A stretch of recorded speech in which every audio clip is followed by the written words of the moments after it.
unfolding right here. But Ken, as we take a look at this scene right here, and again, this is breaking news, so this is a very fluid situation.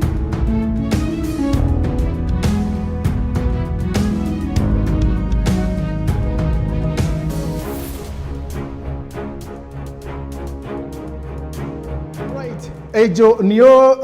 attack ningashi niho ibatire omu Beirut.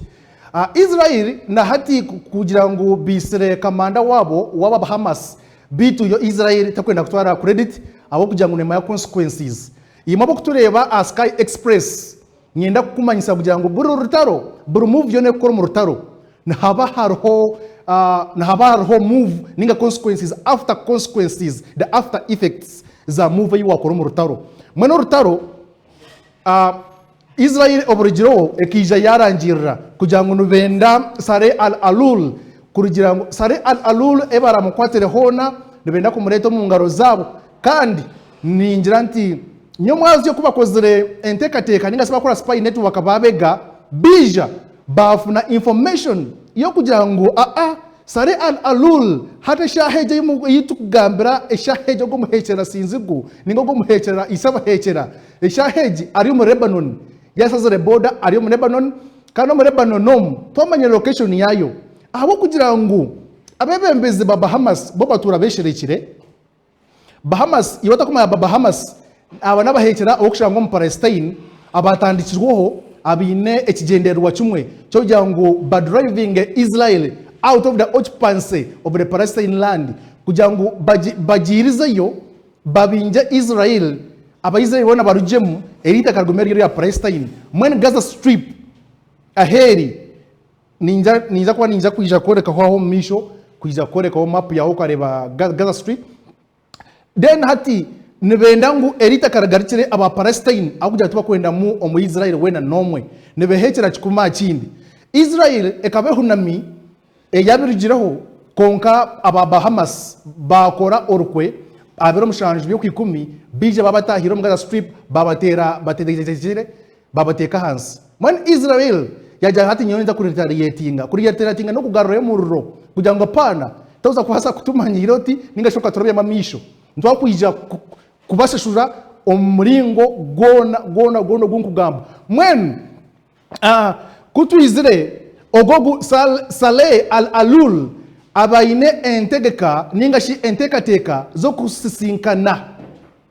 zo kuija kureba umukuru wa Hezbollah n'abahekera aborurango abatwire bwire bwona nibija iwe ataka wamanyire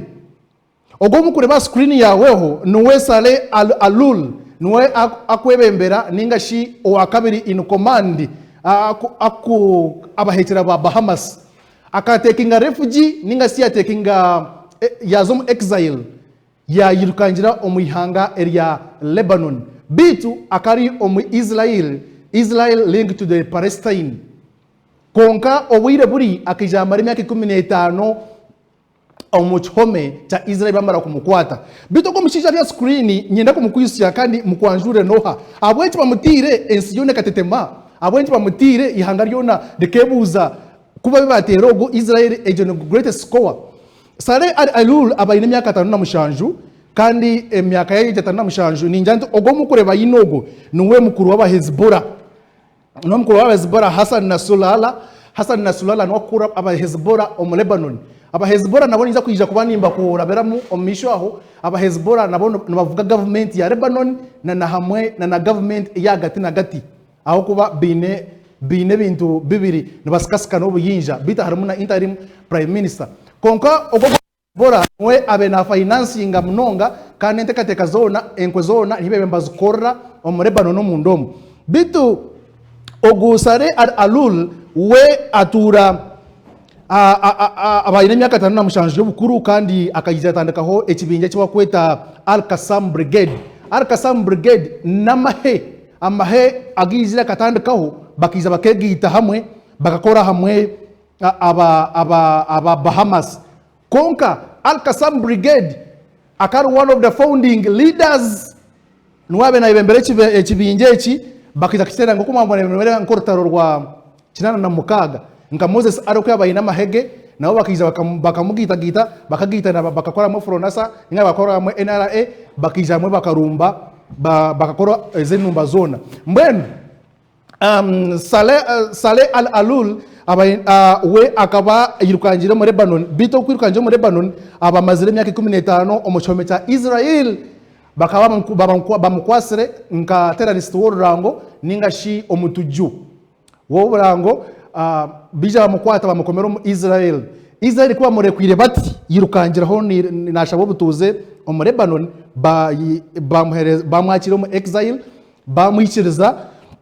yabasha kubera yuko ntabe na konente kateka zona bitaro kwija mpokora bweshereke akatamu Israel akarabaho ni nyante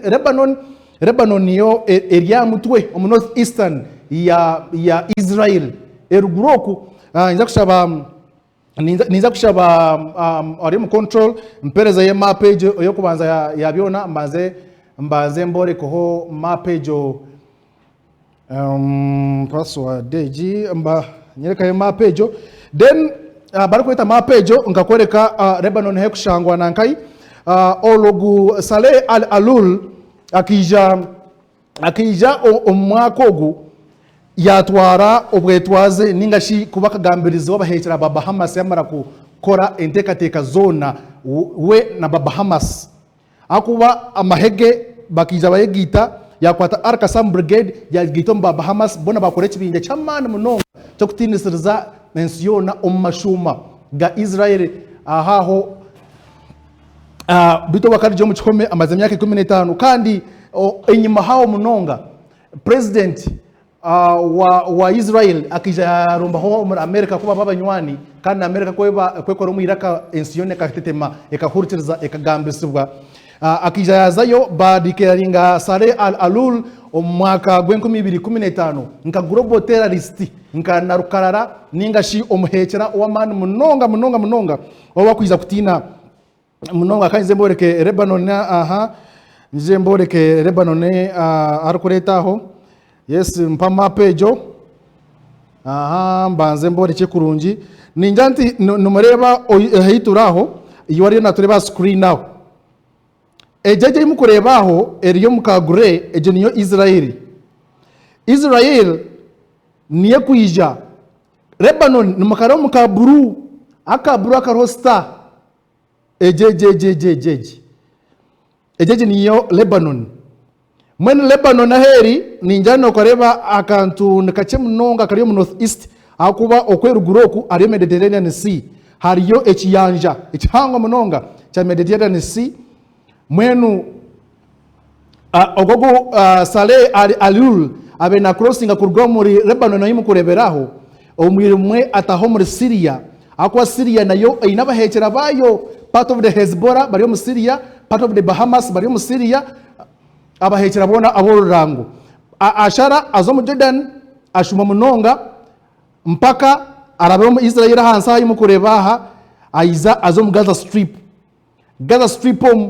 biza betomera nanaba IDF ningashaba Israel Defense Forces bitu omwaka gwa 2015 America kiza yamutekaho no wagako kampa Al-Alul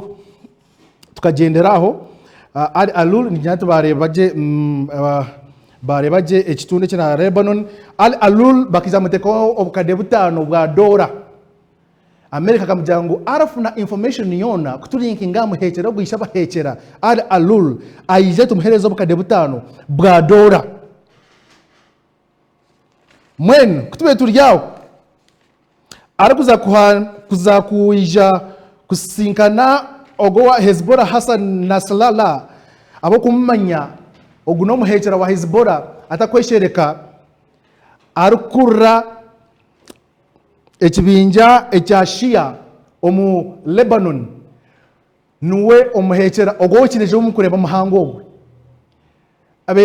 abenaza kuba namusinkana ningashina mu nabaganira muri Joba antegeka ezibara rumbiremo Israel abakwemba Gita forces aba Hezbollah bakwenda kwegitana naba Hamas kutera Israel kugitera ruguru aba Hezbollah bagitera ruguru kandi aba Bahamas bagitera hansi Israel bajirumbe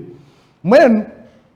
information kairi kinje ngo naba kusinkana eri Joba mwanya bagumanyire batracinga bareba sare al-alul ahali kuba amaze kumureba abayina ba bodyguards babiri Israel yalonchinga drone missile yagenda kimwe yatera habirari yaferamu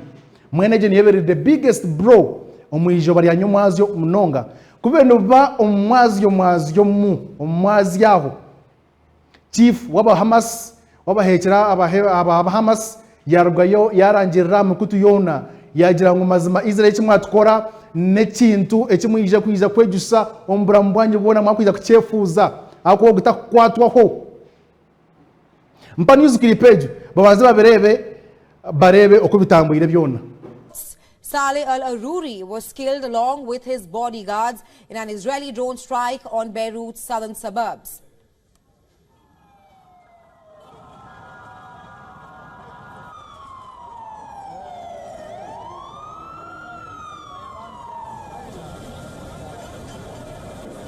The explosion shook Musharraf, one of the Lebanese capital's southern suburbs, a stronghold of the militant Hezbollah group, which is an ally of Hamas. Lebanese state media reported that the strike hit a Hamas office, while other reports say a total of 7 people were killed in the attack. At about 5:30, we heard the sound of an explosion, then another explosion, followed by a third explosion a few seconds later.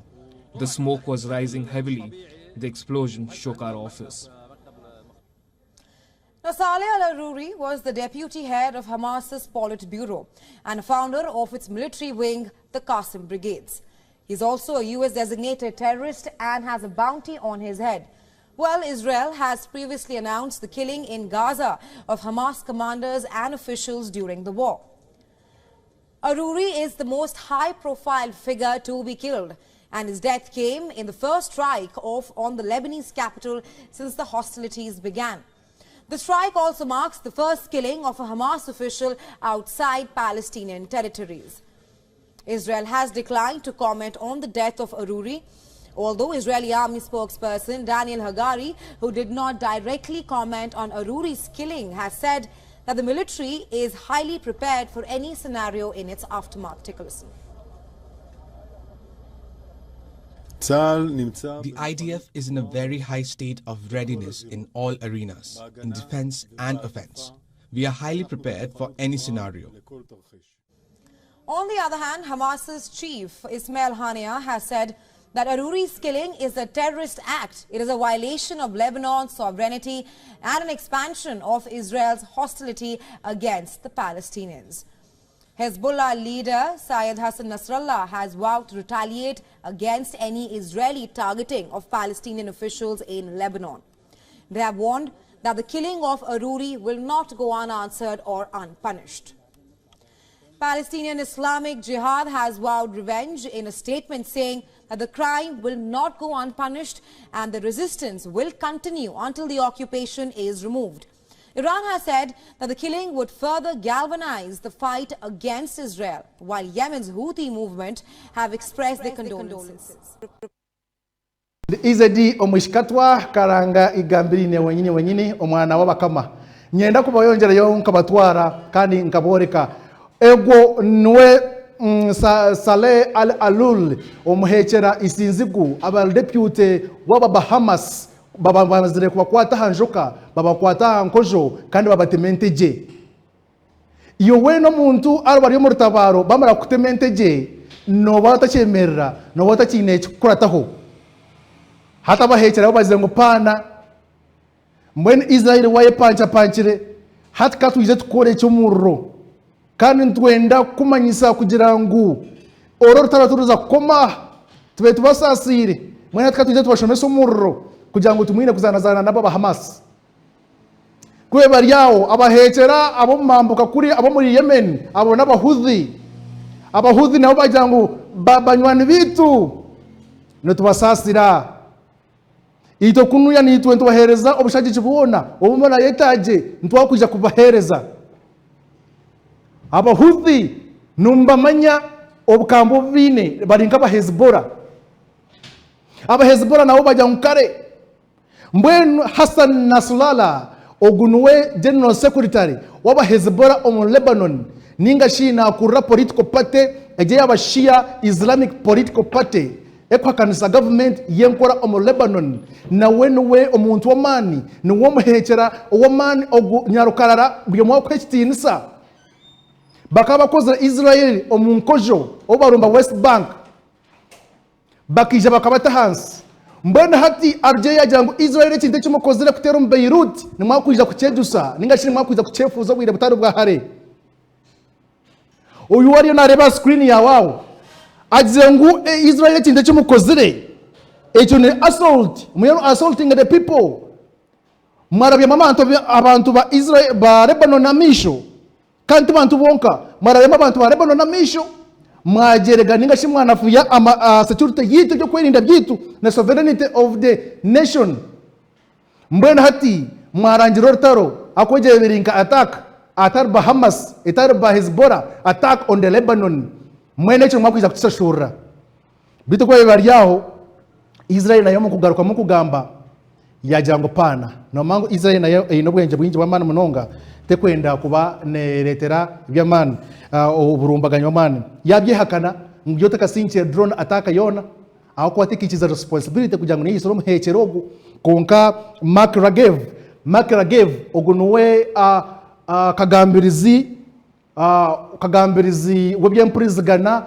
bya president ningase prime minister wa Israel Benjamin Netanyahu. Mark Ragev yagira ngo pana omuntu wena kozere kikorwe cyona titukumanya noha tutukumanya ni hangaki tutukumanya noha ito ntumanya ngo abena tagatinga aba Hamas kuyaho abatakutagatinga ki Lebanon ninga aba Hezbollah ito tito bamo itititwe abasinche strike age konko muntu wena kikozere abena tagatinga aba Hamas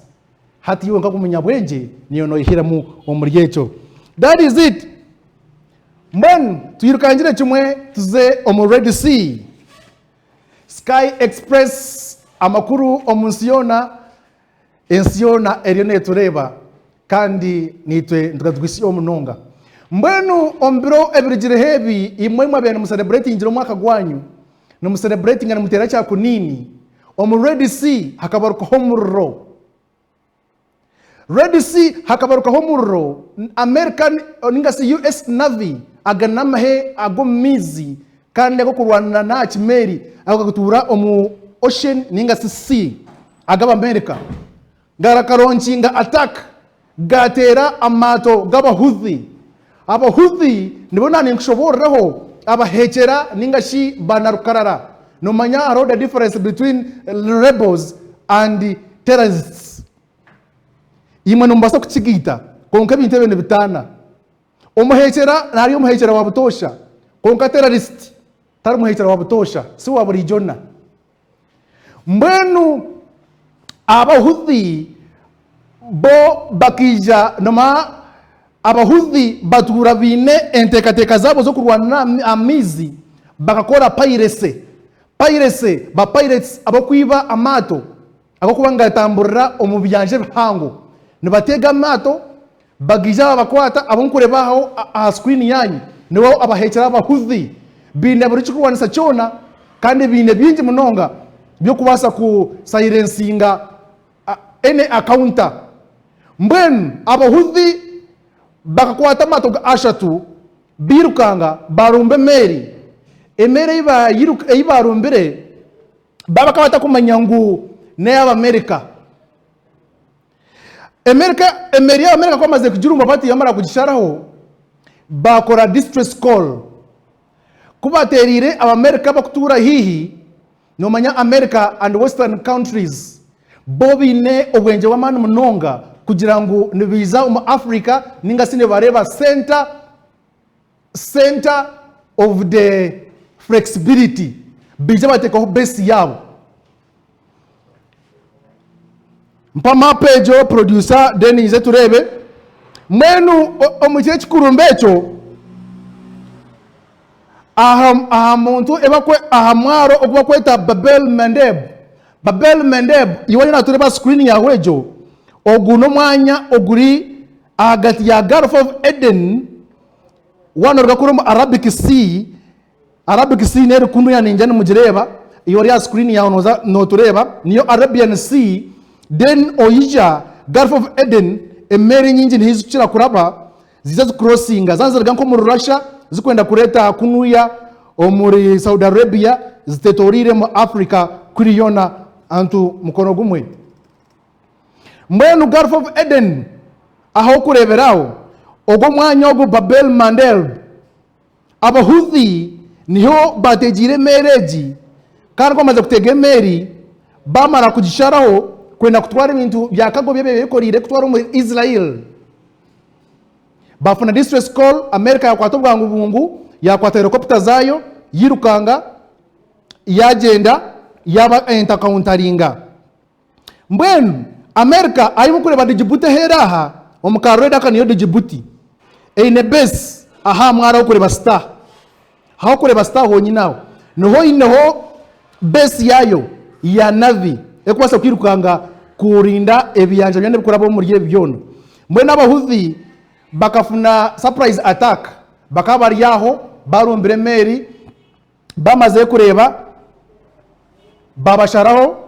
ababari ya cabin crew bona babatera bakabari abantu 10 bona babita amato gabo gona gasankinga in America tekateraga muntu ekerangirira konkijo beryo ekakora claima yagirangu mbwendu ababahekyera abahuthi nito twabatera bambagize ko attemptinga kutwara cargo ship twabatera ukabotaroho kwamazire kubatera abahuthi bajankare America buri jonwe panga nimwakuja kutureba nimwakuja kubimanya ogo mwanya go Mandela al-Abeb no mwanya gumugasho munonga aha mahanga gona agomo Arabic ningashi agatorira Africa aho jya ngarabye mukago ya mani munonga iyo natureba burijo nubije baraba hanu basara prayinga Saudi Arabia je no reba betorora bijira hamwe Gulf of Akaiba hano kurebera hanu bamara kureto mu Red Sea batara Gulf of Akaiba connecting ya chumwe mpaka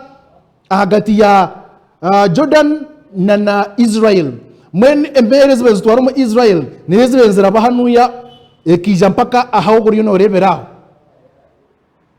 Mbwen ogo muhando ogu gubene guraba yaho 8.8 million barrels of the oil buri mwezi zikutransportinga abahuthi kwamaze kwatakinga emeeri zona za Jangopana byabakari hata ingambira oil eyonjire bei yayo oil amahanga gona gabona ahabwe kikorwa cha America kumara kutera abahuthi nabakagira ngupana ito ntwenda kubaraganisa kugira ngo turakomaho konka kuyaho buri meri yona eyabene genda neza crossinga kugenda mu Israel yona ntiyakwa kugitera taro koresa Gulf of Eden ningashi kwija okarabo mu Pacific kurabo mu Red Sea mpaka kuza mu Israel buri mere kurabaho ntwa kugitera mwena Israel eyingambere mehendo y'amashita yayiyongire abo kugira ngo tubakinebwe koro kandi tubakinebwe kwa producer nawo kugiya yejo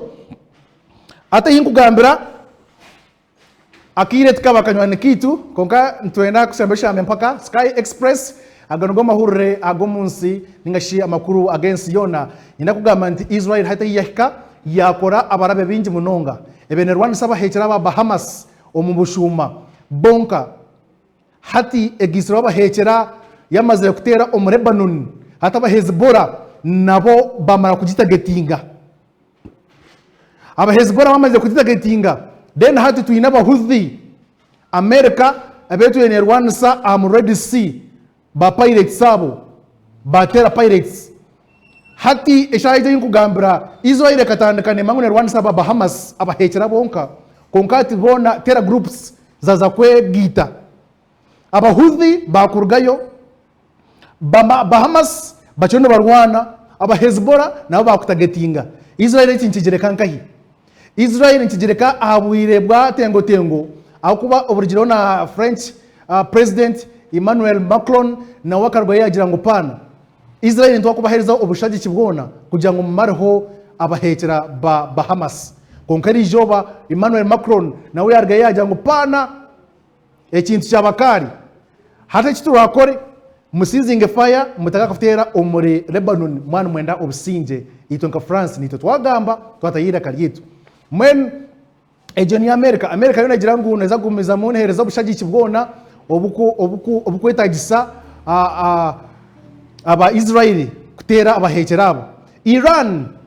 na yarigirayo Yasindika emeeri yayo ejiba kweta Iris Arboz eine myaka 57 etuyire mu ruyanjao Iran eji ni worship nayo eriyaho ejibikire kerebere America yatera abahuthi kandi Iran niyebeine the financial arm ekusupplyinga ningashi ekusupportinga abahuthi kwateka msente na namani ekusuplyinga military aid hati nayo yanyiga ya shiftinga Iris Arboz worship yabeji yorurango yagiriza omusi hihi na hihi na yareta hobu nkenke yenda kwereka America ngunitwe katuje tuboreke butunu akwa Iran negira ngo ntwagumiza supporting abahuthi akwa abahuthi nabantu supporting abo Islam kandi barwanira territory zabo kandi Iran ta supporting America Iran ta supporting Israel when Iran nayo hati yagira ntwa extending our military aid kuhereza abahuthi koraho abamerika abakwepanga omwanya gwa Mandel Albab straight aho Red Sea mwena hate chinchitubere kankai Israel neba targeted munonga ka neba drawn by the influences of the terror groups in a combination terror groups zira diverse ziruhona Israel mbago jirumba butaka bitu iweguma ar Sky Express baguma tukuletera amakuru ni mingi munonga bitabwe mbera yakire ningashi abo bera yakire dijo bantu enda kubasivura hano na nyine hona makuru aga nchakaro taferwa Kim Jong Un wa North Korea aranjirire yagambira abentaro zao ningashi omunda agamba industrial military complex yagambira ba North Korea military aid yagambira aba nuclear industries yajang you prepare for war kandi burigiraho ije kuronkinga IBM inter ballistic missile ekugendera chumwe ekakaburi insonda yona ya America hero hon South Korea rigirayo atakakwetereza kugira ngo batatubandizaho amakuru ni mingi bitu nyenda kusibura hano aba Sky Express na timu yona itwa na yeri joba nasigara ndi izedi omwishikatwa karanga igambirine wenyini omwana wa kama nabara musemwe nabambareba niwe tum igaz obviously